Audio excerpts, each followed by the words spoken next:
Hey guys, it's Steven here at Apollo HQ in my upstairs office. This is my view here.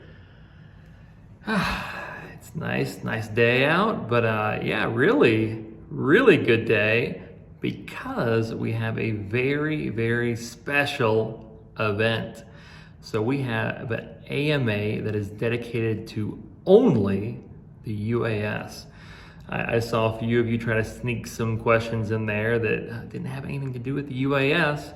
It was a good try, but we are staying on topic today.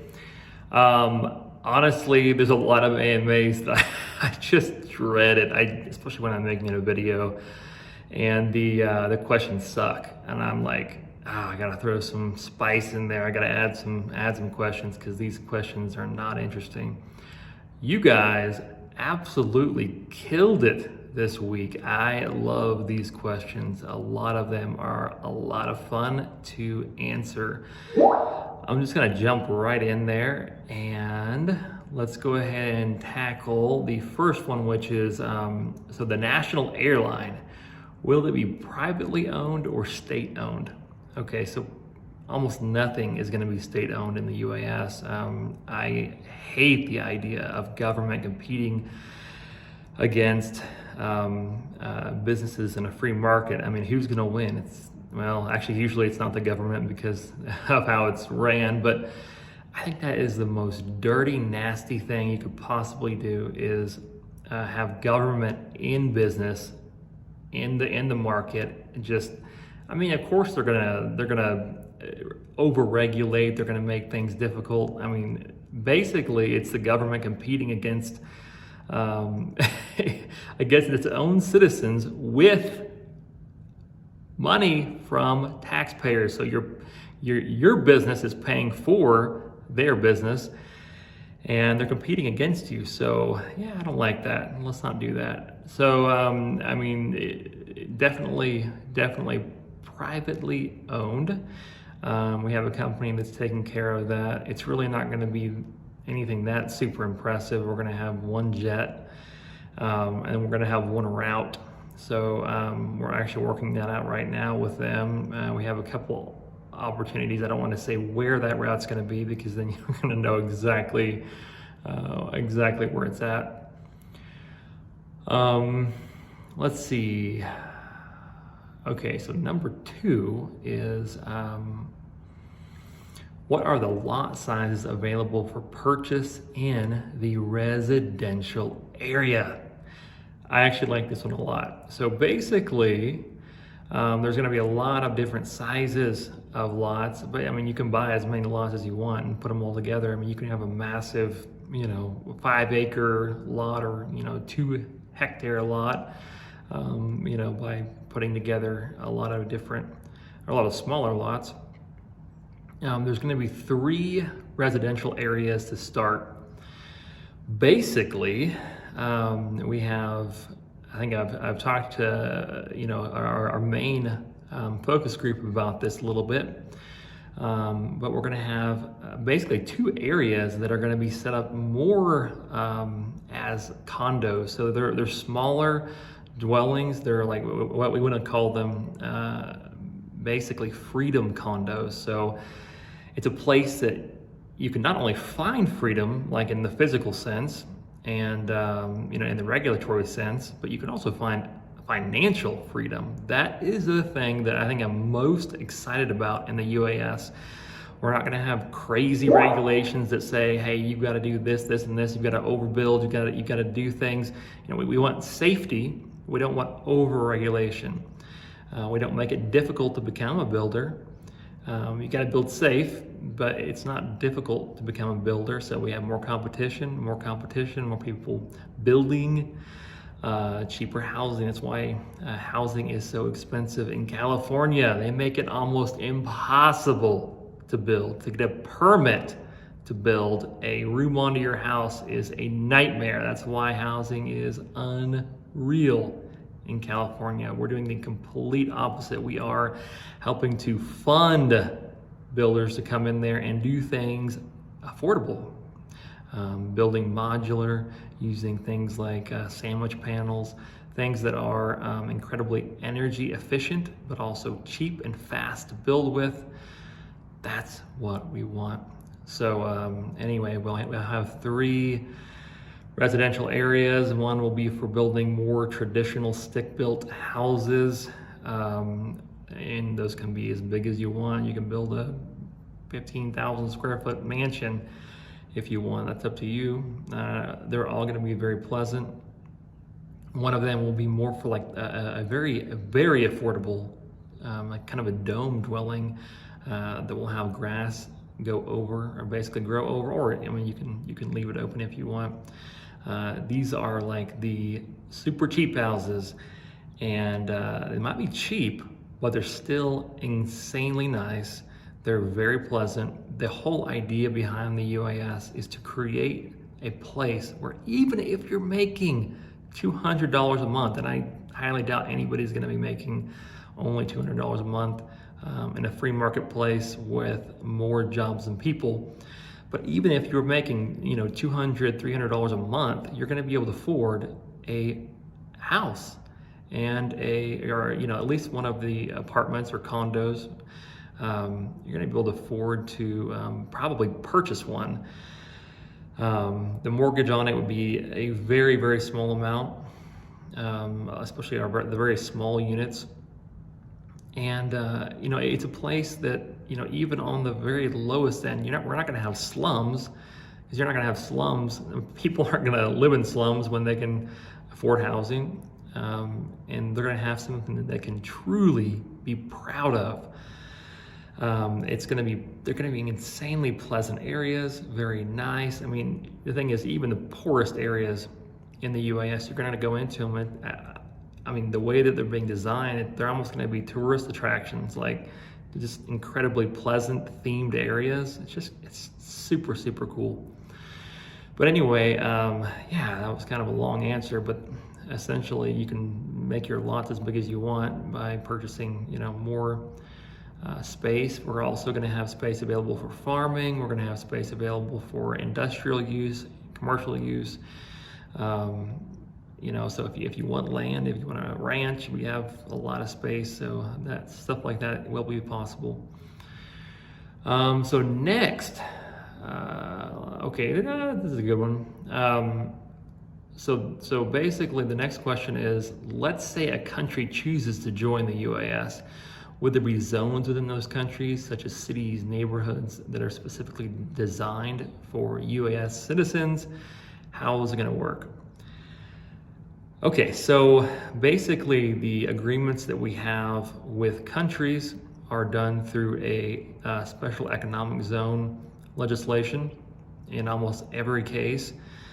It's basically a slightly changed version of a special economic zone. Now, the difference between a normal special economic zone and what we're doing is that we have international protection, that we have, to a large degree, a sovereign area where if we aren't completely sovereign, then we enforce the laws, so you don't have to worry about corruption. It's very, very similar to the situation with China and Hong Kong. So Hong Kong was leased. It was a leased piece of land that was practically worthless at the time. It was leased, and it was managed or governed for 99 years from somebody who wasn't China. It doesn't mean China didn't own the land. The China still owned the land. But basically, the governing was not done by China, and that was one of it was the main reason that it exploded. $1.5 billion recently, 1 acre of land went for. So obviously they did something right, and what we believe they did right was following free market principles. So they let business be businesses, and they stayed out of their business for the most part. It was largely free for a large portion of those years, and then they started regulating more and more and more, and then yeah, it's not as hot as it once was. Okay, so moving on. Moving on, our next question is, do you think that the UAS could be a future vacation destination? Yes. Short answer, yes. Basically, it's yes for a lot of reasons, and I'll kind of go through a few of those. So essentially, we're looking to put together themed areas, like themed residential areas. I think I mentioned that previously, but in fact, we're looking at licensing in one of these areas, making it kind of like Tatooine, so like almost like a recreation of Tatooine, but in a more pleasant way, with domed buildings. It's actually something that we're pursuing with Disney, getting the licensing at least. There's pyramids there. There's a lot of historical value there. It's something that people can go to, and they can not only experience freedom for the first time in most cases, but they can enjoy themselves. It's a pleasant place. It's going to be a very structured place where they don't have to worry about crime, where they can feel safe, they can feel free. They can go visit museums. We're working on museums, and a lot of little things like that. And I think even just the allure of it, I think will draw a lot of people. One of the things we're doing right now is filming a documentary. In a way, it's kind of structured like a reality show, but it's factual, not like the scripted reality shows. It's kind of like really the best way to describe it is a documentary on the beginnings of the UAS.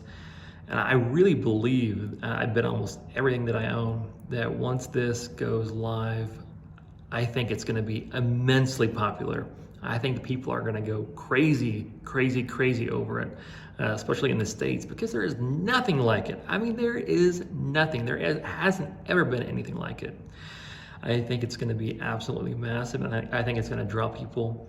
I think that the vision, and I think that the idea behind it is going to be immensely popular, especially now with COVID and all of the things that have come up, and the trouncing on people's individual rights. I think it's going to be a wake-up call for governments. I think they're going to hate our guts. But more than anything, I really do. I believe that it's going to be a very, very popular place to go. I think people are going to want to experience that, if nothing else, for the pleasant environment. All right, so the next question is actually a very, very interesting one. So it's of the current international regulatory bodies, be it the IMF, UN, WHO, do you anticipate collaborations with these, or will the UAS stand alone in its attempts toward peace, prosperity, and freedom? I like the way that you worded that. I really appreciate this question.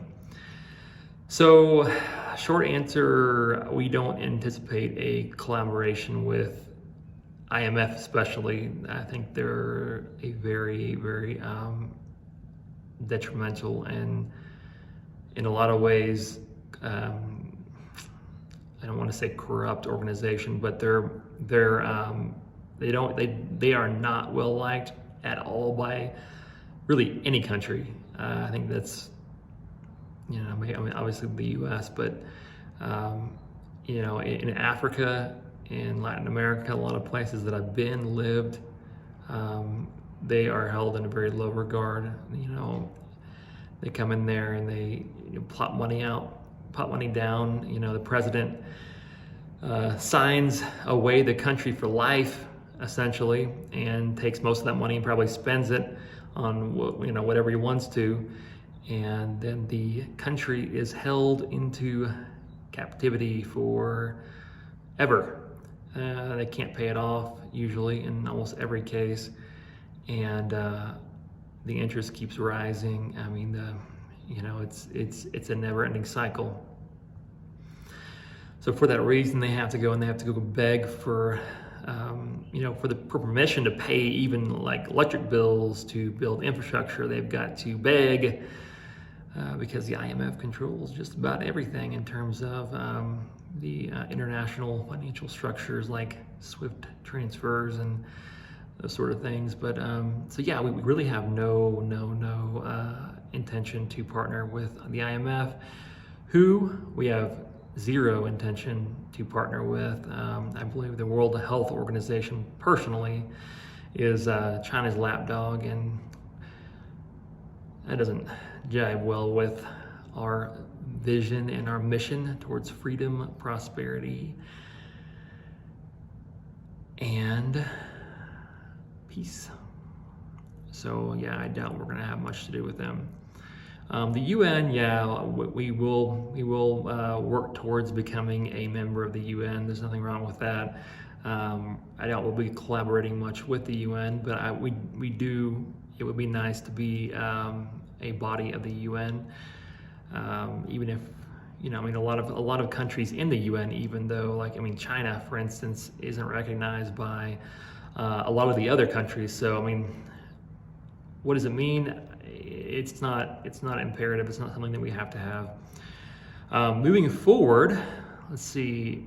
One question: can you see businesses actually setting up there, meaning the state, the first state, or will they use it as a postal base to reap the rewards? Now, here is I like this question too, by the way. Basically, we definitely know that there's going to be a lot of businesses moving there. In fact, in a very short time, we have had an immense number of businesses sign up.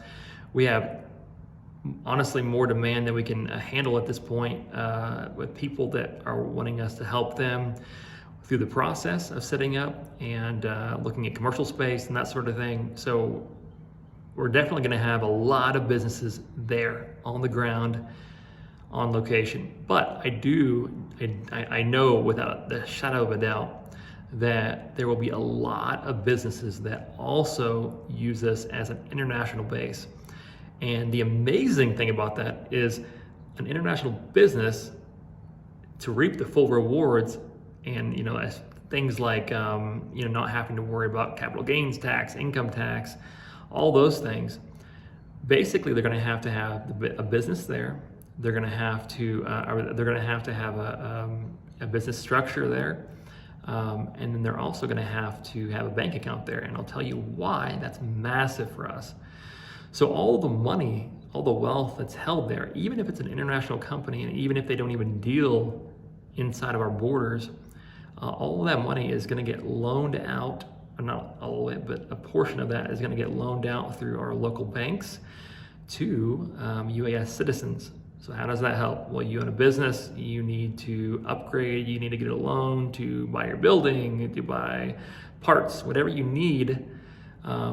Most likely you're going to get a business loan. So the benefits of that, having immense amounts of wealth from international companies in your borders, is that a lot of that goes directly to businesses there. So it's uplifting the lives of citizens and businesses locally. I mean, it's helping tremendously with availability for funds for infrastructure, for all sorts of things. So yeah, it's a big deal, and I foresee both. In fact, I know that we'll have both going forward. Let's see. So those are really the best questions that we've gotten. I don't want to make this video too long. It's already getting way out there. But guys, I really appreciate the questions. I appreciate the time that you put into posting. I'm sorry if I didn't get to your question. We'll definitely mark it on the very top for the next AMA about the UAS. Guys, have a phenomenal day, and definitely keep up on our Twitter Stratus page, Facebook, everything in between, guys. Thank you so much. Have a great day.